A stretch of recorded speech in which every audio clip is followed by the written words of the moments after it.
Okay, all praise, glory, and honor is most certainly due to the Most High, the God of the patriarchs, Abraham, Isaac, peace to you. In the name of His Son, Jesus, I count it truly a blessing every single time that I come before the preach the word of God, and never count it as a light thing to do so. In today's message, brothers and sisters, I want to respond to a message that I received. It's like anytime you're doing this, you're putting something on social media, people, and you're just reading what the Bible says, people have an issue with it. And I thought it was necessary to respond to one question, or not even a question, more of a statement that was made. I'm just going to read it here because I talked about marriage and what it says in the Bible, and how the Bible doesn't say you need a marriage license to be married. And if you look at the examples, you don't see that. Okay? Peace to you, Brother Leo. It's good to see you there, brother. So I want to read this individual's comment. And just it says, so how a couple's supposed to get married in God's eyes? So basically agree to be with each other. I think she said then have sex and there you are married. Okay. I know, first of all, a couple of what? What you boyfriend? I'm not saying you in particular. I'm just saying in the Western world and in the modern era, you have people coming together. You got men and men coming together, women and women coming together. You got boyfriend and girlfriend coming together. But biblically, there's no boyfriend or girlfriend. You are no couple before a covenant is made, before an agreement. You're nothing before that. You're nothing. You can be betrothed and then you consummate that. That's it. There's no boyfriend and girlfriend. Okay, so that's number one. Number two also is that man or husband and wife is about function. Okay, so it's about if you're functioning as man and wife. Now you can be called a wife, not actually be a wife, because you're not one that function. You be called a husband, not actually be one, because you're not one a husband. You're not fulfilling the duties of one. So are you actually one? Okay, as far as in function. So yes, it was an agreement. Then they consummated it, but of course you had the dowry, and again, this is from biblical perspective. You had the dowry. First of all, you had to get permission from the father. Okay, a dowry was paid. Okay, agreement was made, and then they consummated that marriage. That's what it was.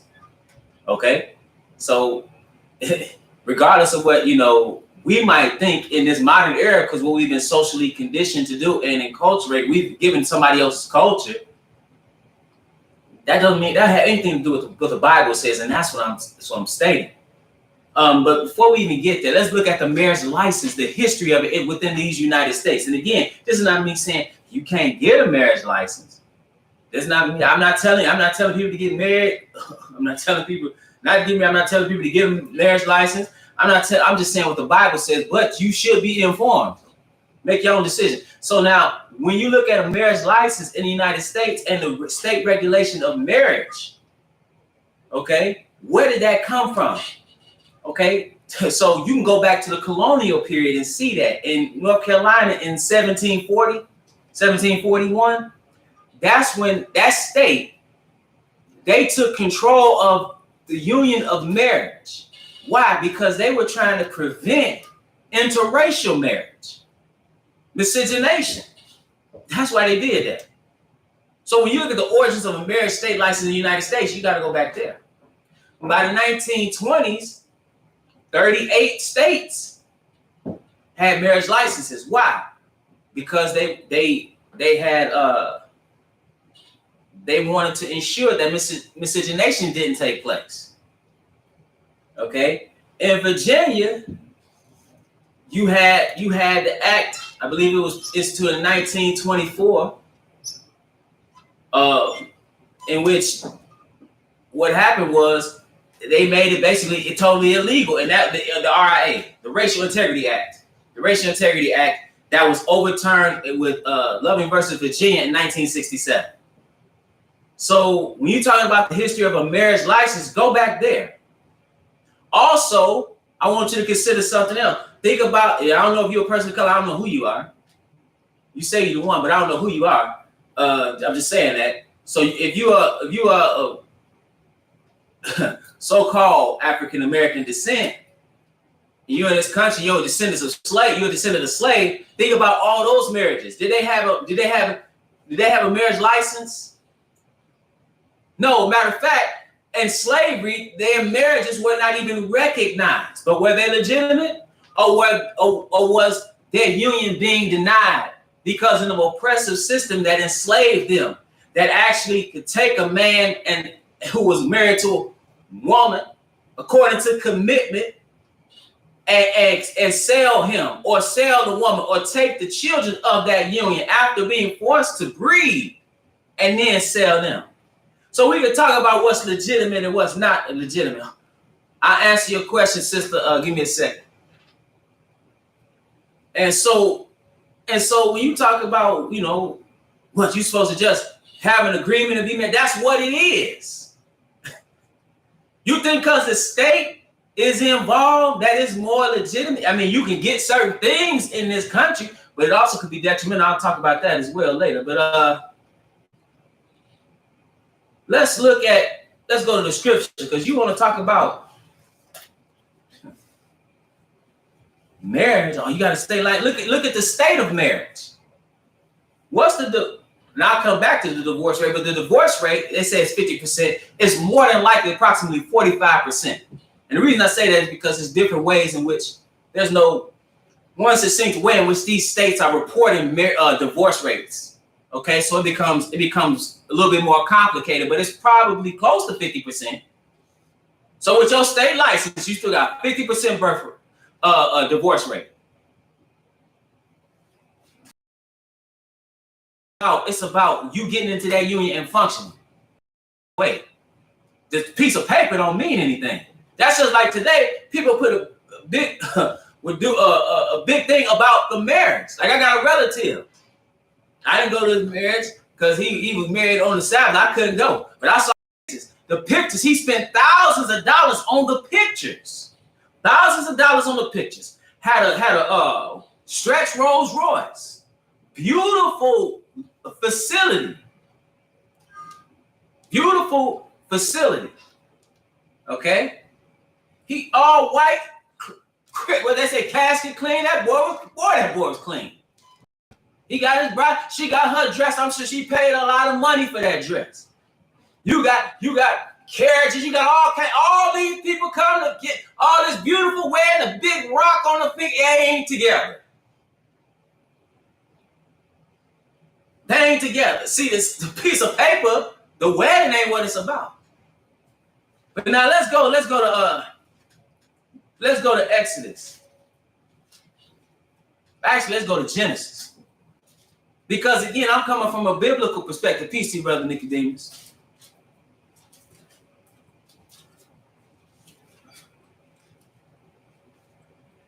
Genesis, the second chapter.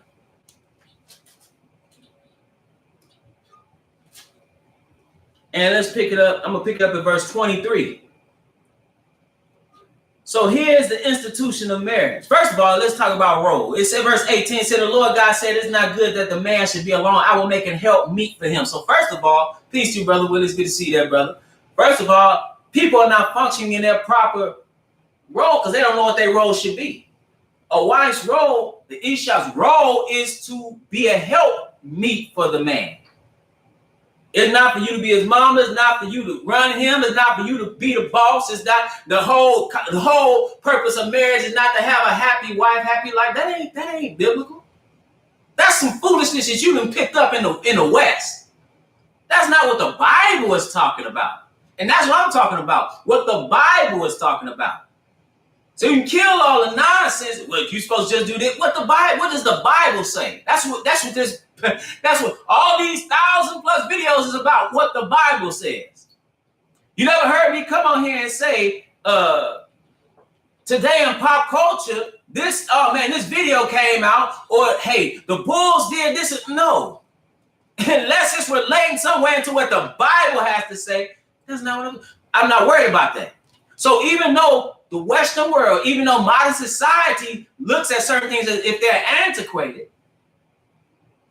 or that they don't deal with, they don't have anything to do with what the Bible has to say. Again, and as another example, you say, what, you're supposed to just have an agreement And then what you suppose, and then you just, y'all consummate the marriage and that's it. What do you think common law marriage is? So, function. Do you operate in proper function? So, are you a husband? Do you provide for your wife? And love your wife? Are you a wife? Do you submit to your husband? That's what the Bible's telling you. So it says she's a helpmeet. Then it says something in verse 23. And Adam said, this is now bone of my bones and flesh of my flesh. She shall be called woman because she was taken out of man. See, even when you look, you want to get technical, even when you look at these status when we call it a wife, it's really Isha. It's really your woman. That's really what it is. But nevertheless, it said, therefore shall a man leave his father and his mother and cleave unto his wife, and they shall be one flesh, come together as one. You leave a father and mother who was together, who are one, and you become one with your husband. You become one with their wife. There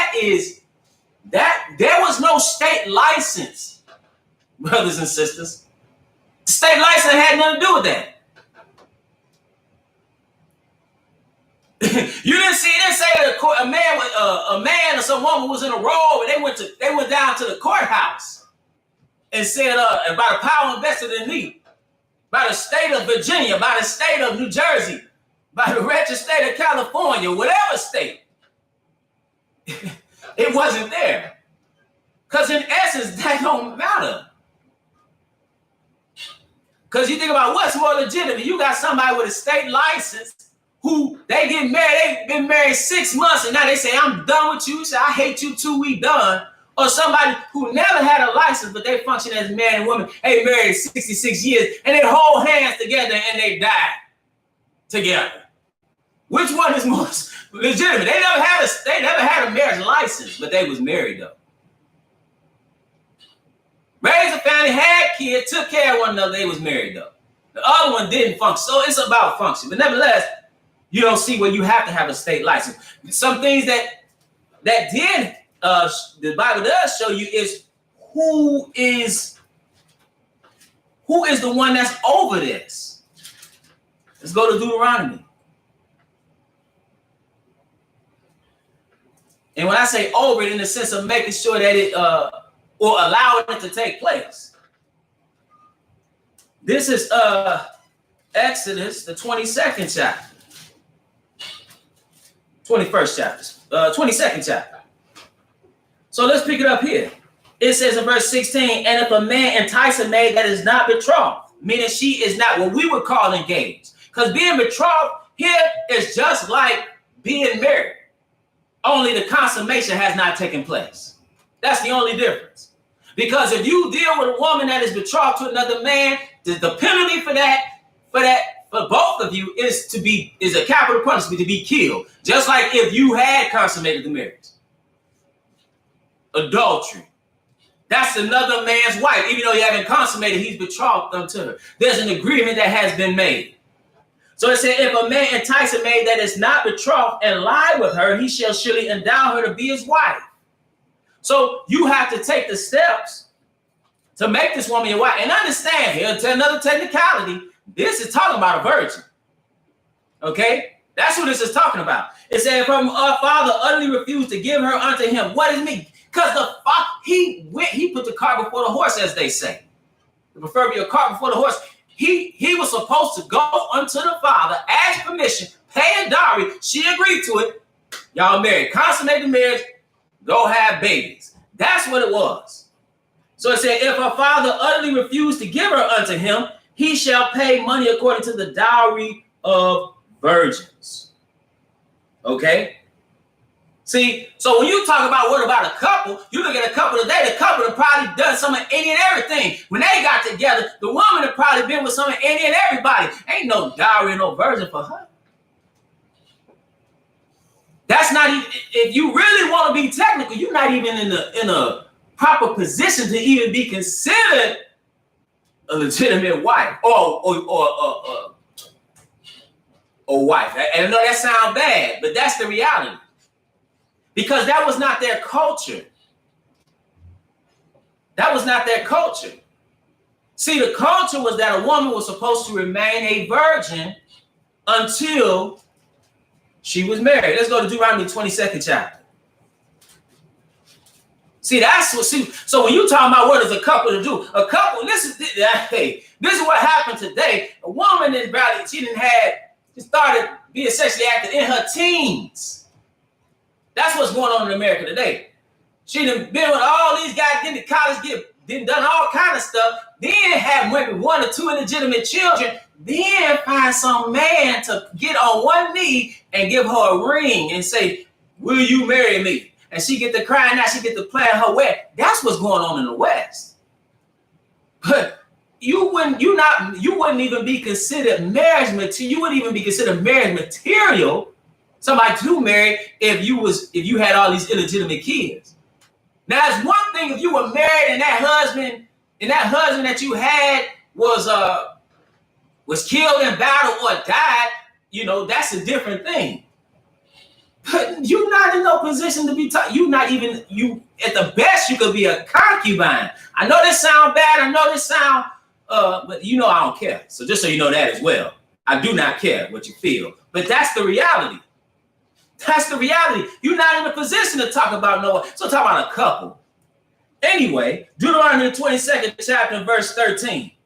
If any man take a wife and go in unto her and hate her, give occasions of speech against her, and bring up an evil name upon her, and say, I took this woman, and when I came to her, I found her not a maid. So that lets you know she's supposed to be a virgin.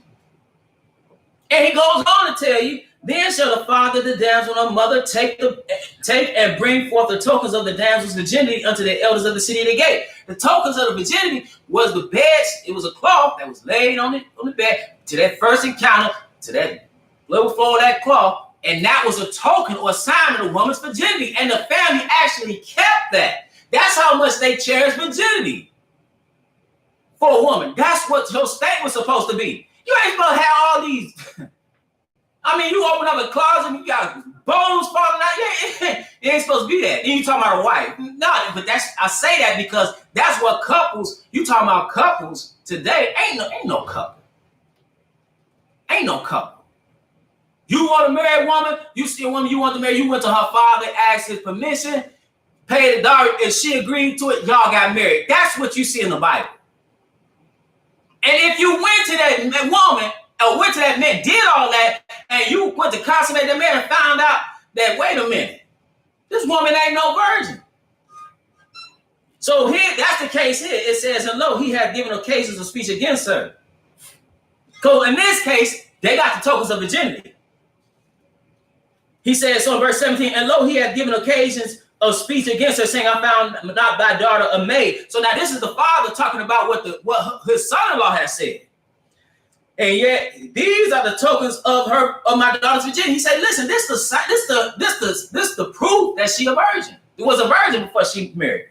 And they shall spread the cloth, because it was a cloth, again, before the elders of the city. And it said, and the elders of the city shall take that man and chastise him, and they shall immerse him in 100 shekels of silver. He had to pay a heavy fine. Why? Because he said something against a daughter of Israel who was a virgin. That's how much I'm gonna say something else too. We are, as a society, we are upholding the wrong women. We as a people definitely uphold Cardi B, Megan Thee Stallion, I don't know this, Nikki. All these women should not be upheld by nobody. These Instagram women, they should not be upheld. You want to do a slut walk, you should not be upheld. You got tapes. We should not be upholding these women. The righteous women are the ones that's supposed to be upheld. The righteous women are the ones supposed to be married. The righteous women are the ones that men should be upheld. Why are you chasing this trash around? Then that's just what I mean, trash. You are trash. I know that sounds harsh, but the problem is you don't have any shame today. No shame, so So now you ain't ashamed to do nothing. Now you do any and everything and say any and everything and dress any and any way and do any and everything. And why? You on your way to hell. That's the consequences of it. The women, the modest women, the righteous women, the virtuous women, them the women we need to be upholding in society. We should be stunting these thoughts. I'm just keeping 100. That's what they call them today. We should not be upholding them. They are not to be upheld.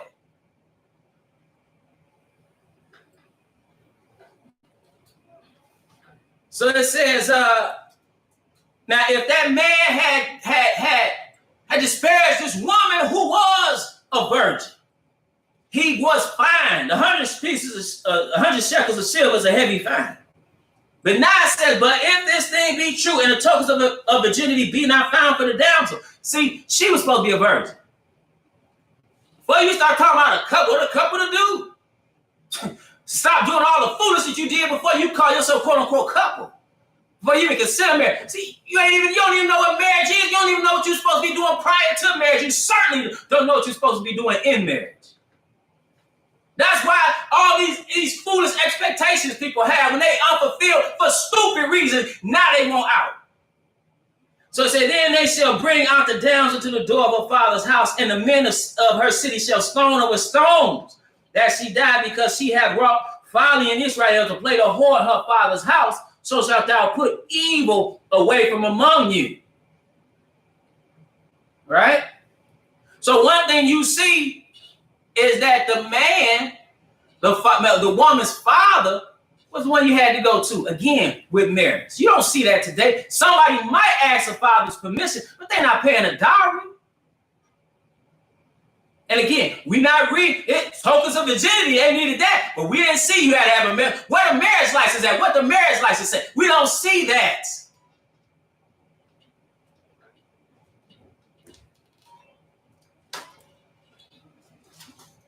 You see, and let me say this. Somebody say Ethiopia do. You see it in various countries. Understand? He took you to Ethiopia. He said they do it in certain peoples in Ethiopia. You see it throughout Africa. You see it throughout the so-called Middle East. We are Eastern people. We not Europeans. But your mind have been shaped and molded in the hell of the United States. And when I say hell, I'm not saying that everybody's living in a hellish condition as far as a standard of living, but culturally and it's degenerate. People act like the United States is this great place as far as a godly nation. It is not. It is not. That's why so religious countries like Arab countries, they hate the United States because that culture, we live in a global society, and those cultural norms permeate throughout the world, and it invades their culture. So this culture, like a lot, this culture, if you're a righteous person, it'll vex your soul. It'll vex your soul. Talking about what a couple's supposed to do. It's funny. Somebody said colonization. It's funny because people talk about now they say you want America the greatest place to live, and they talk about what. But understand the reality is, the history is that Europeans went and destroyed all these countries. They destroyed these countries. Go live over there. The people that have been enslaved and colonized for hundreds of years. Those people, you go to them. You listen. You got sisters over here walking around with weave in their head. I seen a sister today. The other day, I was with my what was that? I was just driving. I might have been by myself. I was driving on my street, and I got scared. I said, "What is that, man?" You couldn't even see her face. She had blonde weave. She was black though. She had blonde weave everywhere. What you doing? That's the American mindset that they gave you. But then you go over to Africa, go to Nigeria, you're going to see the same thing. You're going to see the same thing. Go to the Caribbean, go to the Caribbean, go to the islands, go to Jamaica, go see where they're lightening their skin.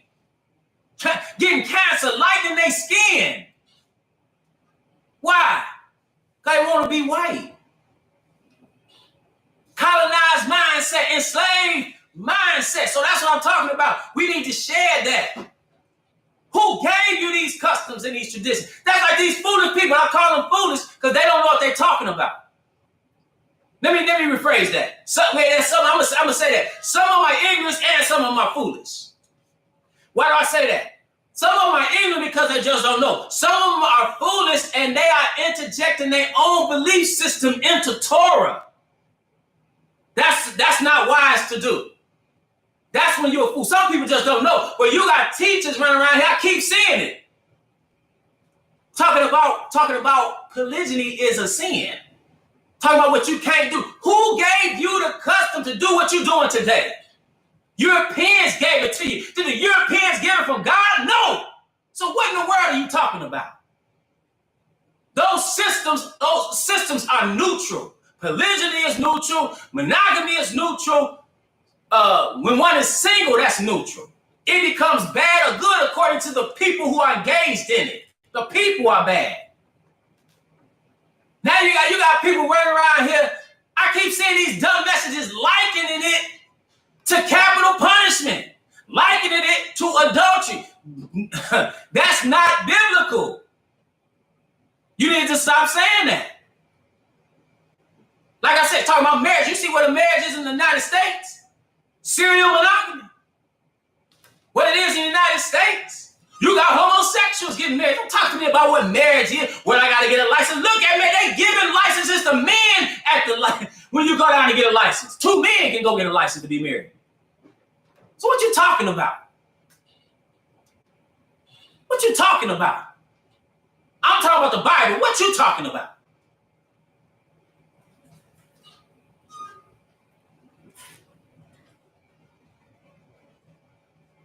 Let me answer this sister question.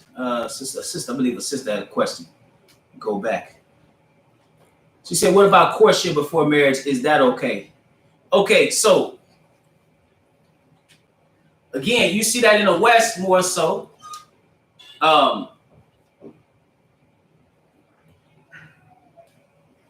Courtship is much better than what's being done today. Let me put it like that. But if it is indeed courtship, okay, but that don't mean, understand, that don't mean that's what they was necessarily doing in the Bible. Understand that. It wasn't this dating, it wasn't all that. So what you see today. So at courtship, what they had a system, particularly back in the old days. See, before we had a out-of-child birth rate of 70%, 77+%,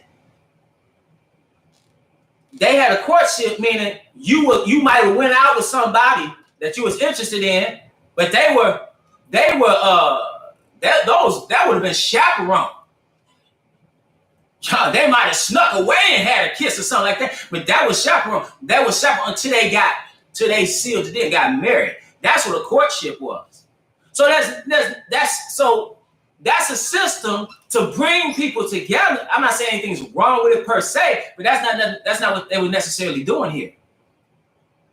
Okay, so but a courtship is something that you want to be with somebody, you're interested in somebody, and so it's certain rules depending on your religion, depending on your cultural system or religious system. Certain rules on what you can and cannot do within that courtship. Usually, there was no sexual contact was not allowed. Okay. I give you an example. I know a brother. He's in the nation, and they had all kind of guidelines. Certain things. If you were courting a woman, they could not even ride together, and one had to be in the back seat. So courtship again was a way to bring people together, but at the same time ensure that what's going on today wasn't happening, which is just sexual debauchery. Courtship is for the purpose of marriage. So, that's one thing, but at the same time, that's not what they were doing. A lot of these men, I know it's gonna sound like something. Oh, this is what they do. Somebody in another country. We from another country. But you look at it, these marriages, a lot of times they were arranged. And it was a familial thing. A lot of times they were arranged marriages. Not saying that the woman didn't have to agree. You saw that with Rebecca. They asked her, "Do you want to marry this man?" Let's go, because hey, she didn't know it wasn't no courtship with Isaac. Wasn't no courtship with Isaac. A dowry was paid. Hey, the proposition. Hey, I want this woman to marry Isaac. Do you want to marry Isaac? Come on, let's go. She saw Isaac went in his mother's tent. That became his wife. That was it. So courtship, I'm not saying it's wrong. I'm just saying that's not necessarily what they were doing. Courtship, if it's done properly, a lot of times, one of the main things is we don't have mechanisms oftentimes in place to oversee the courtship. Who's overseeing the courtship? You see what I'm saying? So it's not a sin to court. It's not. But I'm just saying that's not necessarily what they were doing in their culture. It's much better if you courtship for the purpose of marriage and doing it the right way than what's going on right now. All right.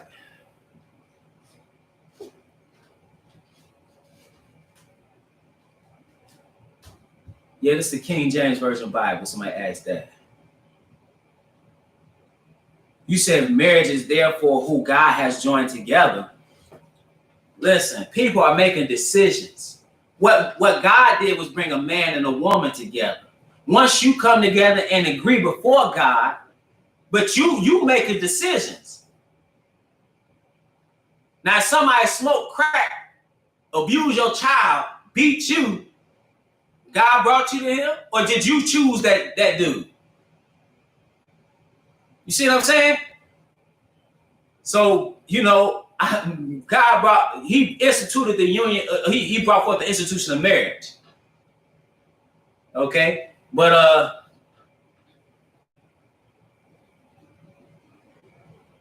you just talking. A supernatural marriage is something created by God and therefore is given by God. The problem is people want to seek permission from state to marry instead of God. Look, now you got a lot of stuff going on. They claim that once you marry, God joins you together. That's a lie. God first joins a couple together, and then they could become united in one flesh. Let me hold you up, brother. You can put a sister. You can put. Yeah, let me help you out. Let me help you out, because you got a lot of stuff going. Let me just help you out. Move all that out the way.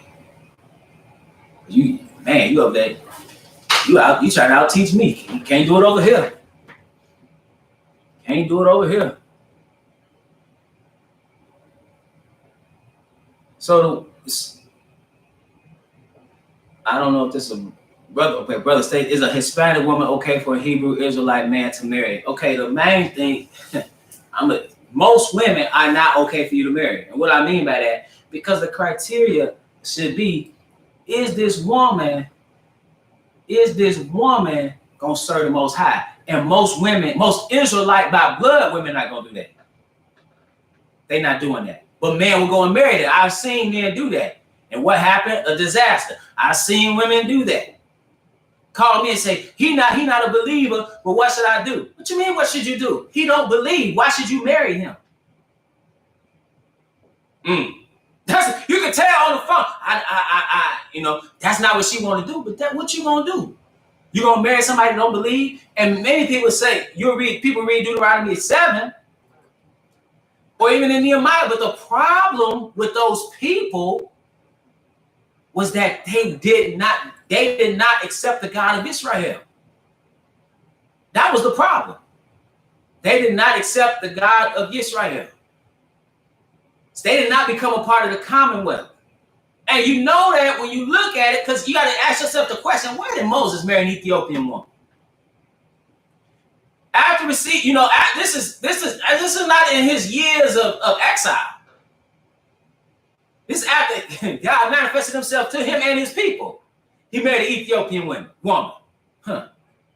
Why does it have a law or Torah? Why can you read about captive women from other nations and what can be you could take and marry them? Why does it say that? Why did Ruth, when you read Ruth, what did she say? Your God gonna be my God.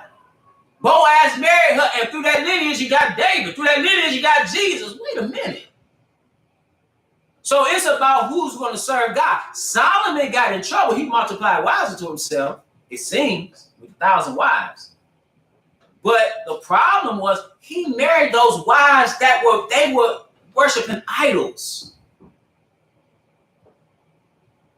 See, one thing about God, he's not a respecter of person. So the question people should be asking is this woman a godly woman? Is this a virtuous woman? Is this a righteous woman? That's the question. That's the question you should be asking and answering before you marry anybody.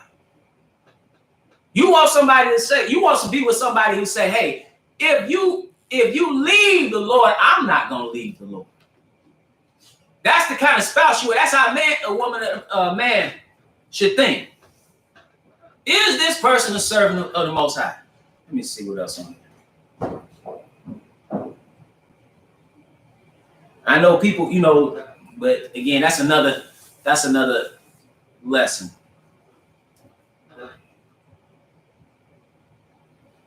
It's definitely out of context when you think about it. It's definitely out of context. Israel left a mixed multitude.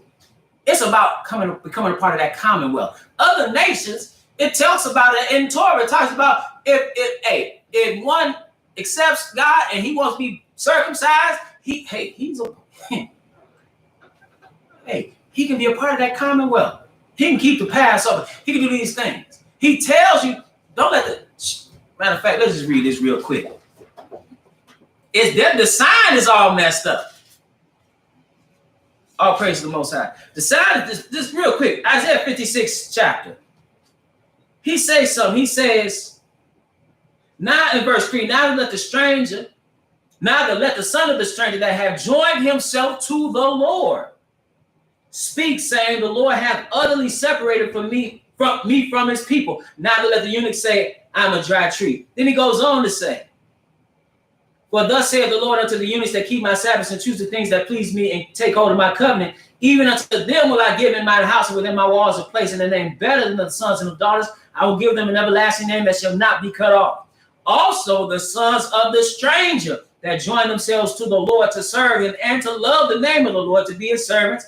Everyone that keepeth the Sabbath from polluting it and taketh hold of my covenant, even them will I bring, peace to you, brother. Even then will I bring to my holy mountain and make them joyful in my house of prayer.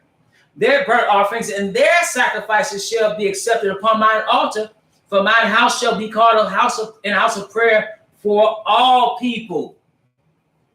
See, he said all people. So why is it that people would say, they say other people can't be saved. You of another nation, you're going to hell, all these things. Then they got this bogus chart that cannot be substantiated. That's man. Let me read this one other thing concerning that. I know you did this question. This is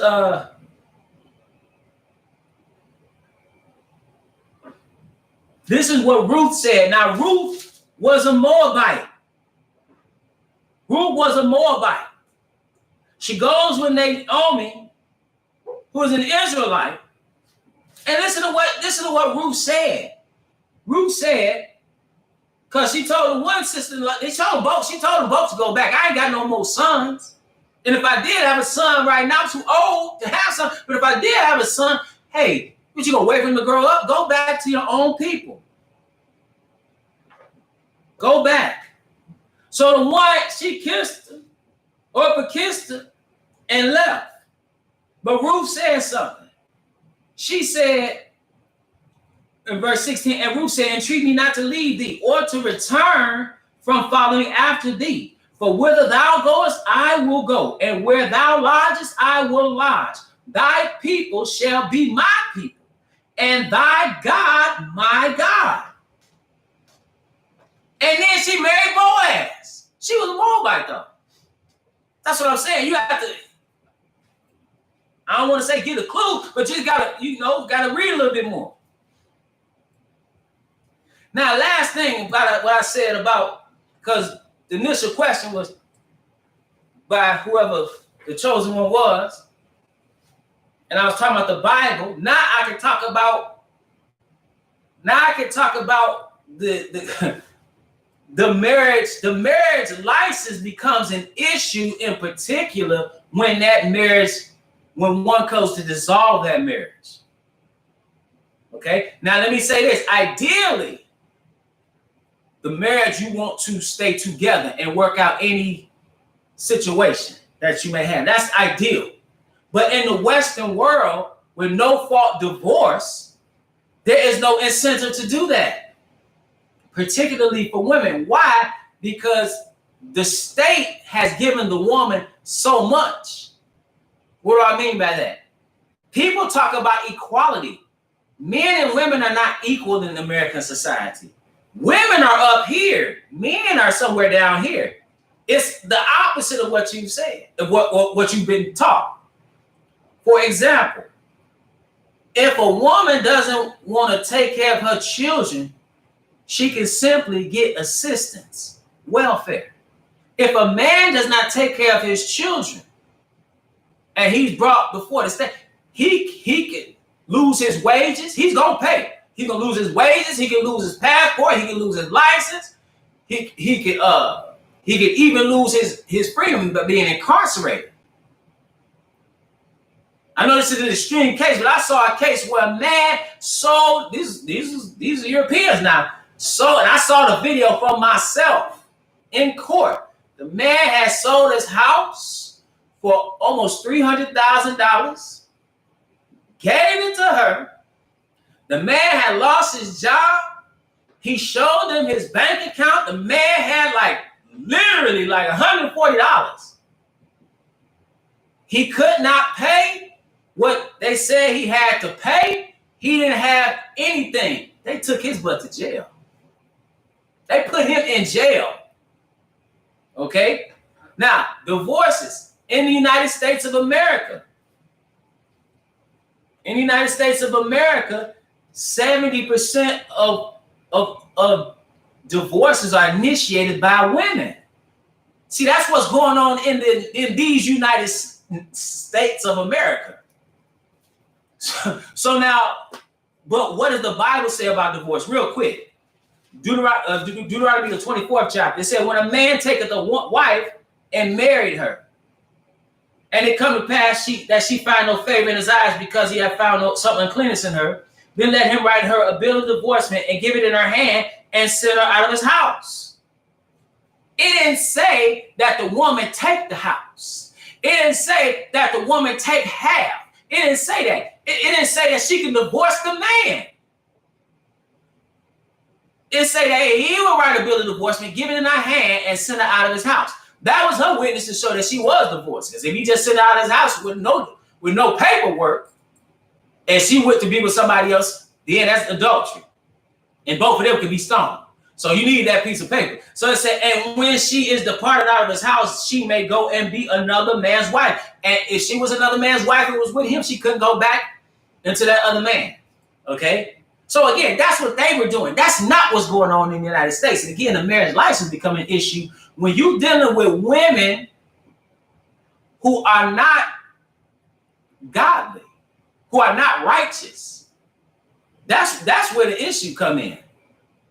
So, and again, because the state has put women here. Again, you don't want to take care of your children. Hey, you can leave them at the fire station. You want to take care of your children, or can't take care of your children, we're gonna give you some assistance. You don't want to have a child after you done laid down with somebody and got pregnant. Oh, just kill the child. It's gonna cost you $800. You can do that. Now you can't as a man and that's your child. See, it ain't this. That's what I'm saying. From a biblical perspective, he begat such and such. It's the man's child. But the woman will take the man's child and abort the baby. You'd have had approximately 20 million black abortions in this country. Them women killing babies. Of course, a lot of times the men, they give them because they don't want to be responsible. But I know personally people who a woman went and had an abortion. They were devastated. They didn't want her to go, didn't. And one case didn't know she went. One thing about him, so that's what I'm saying. So that's what a woman can do in American society. Another thing, just on a side note, this is another example of how women have been placed here. A woman, sexual assault is real. But let me say that. But I know personally three cases of false accusations, three different men falsely accused of sexual assault, or rape. Now, and again, sexual assault is real, don't get me wrong. But at the same time, in each of those cases, the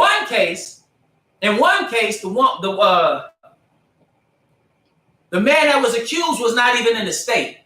He was in a whole different state. The woman had shown to be lying on the stand. In the other two cases, the women admitted that they were lying. And in one of those cases, he was picked randomly. She admitted on the stand that she did that. She picked him randomly because her and her boyfriend were doing something and she got pregnant. She was scared of what her father was going to say. So she picked this man randomly. Okay? So now, that's three separate cases. Now, those men, if they would have been found guilty, would have been put up under the jail and had that stigma of being a rapist while in jail and had that stigma while they got out of jail as a sex offender. Those three women, nothing happened to none of those women that falsely accused those men. And when one of them said he wanted to sue, his lawyer told him, just leave it alone. And be thankful that you didn't go to jail. The other one, when the girl crying on stage, not stage, but she was doing a performance, but in the courtroom, said what she said, the judge told him, this is back in the day, the judge told him, man, that's of course, because you was about to go up, I was going to give you some serious time. But nothing happened to those women for lying. That's what I'm saying. So that's what domestic abuse, again. People talk about, you see all these Lifetime movies and these things about men being abusive. Women are 50%. Women are just as abusive as men, physically. Just as abusive. It's 50-50, according to stats. So that's what I'm saying.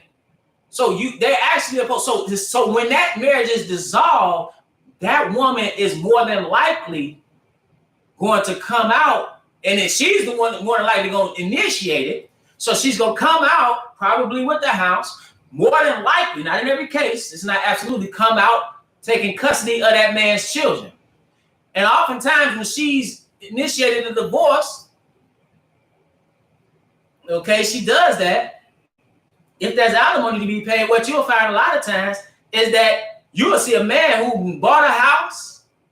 I ain't talking about just some dude that just lived with his wife. I'm talking about a man that bought a house, got married, she initiated the divorce, took the house. He might be paying alimony. Again, not in every case. He's paying alimony and some other dude there. Now, wait a minute. I know a case of that. The man living in his house, sleeping with who was his wife, and going out on his dime. You understand? And around his children. You see what I'm saying? So that's what happens when, so a marriage license, that's what I say. So you're actually putting the state that has a financial incentive. Oftentimes when you talk about child support, another thing, not saying people shouldn't pay, men shouldn't pay child support. That's not what I'm saying. But it's not like it's equal. Okay? Even in today's society where women work, women have more jobs than men. Women are more educated than men. But the men oftentimes come out on the bottom of that thing. Okay, and it's not like, again, certain things are in place to give you an incentive. Shame is in place to give you an incentive to do right. Okay, just like laws about what you can and cannot do. But when you say, hey, you need to get divorced, you won't get divorced. Listen, look at what's happening during COVID. You got men who are titans of industry, so to speak. And I say titans in the sense of which it's used, not in a pagan sense, but in the sense of I'm this in this particular, I have this money here, I have this here. And women say, you know what? I'm timing this perfectly, I'm out of here. Give me half of that. You see what I'm saying? So it's like I always liken it to jumping out of a second story building onto a dirty mattress. You might be okay as a man, you might not. So that's my response to